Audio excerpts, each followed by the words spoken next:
Whether you are a beginner or you are already deep into your trading journey, these tools can level up your analysis and decision making.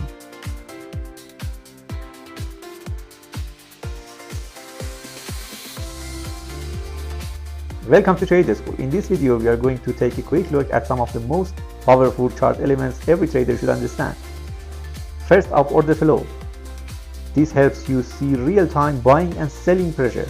Understanding how orders are filled helps you in identifying potential reactions. Then we have order blocks.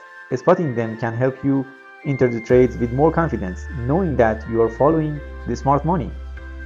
These are just a few pieces of the puzzle. If you want a full breakdown of each of these tools with real examples on chart and how to use them in your trading strategy, drop a comment and I will guide you to the full lesson. Don't forget to follow and subscribe us on Instagram and YouTube for more valuable content. Thanks for watching, and remember, smart trading starts with smart learning.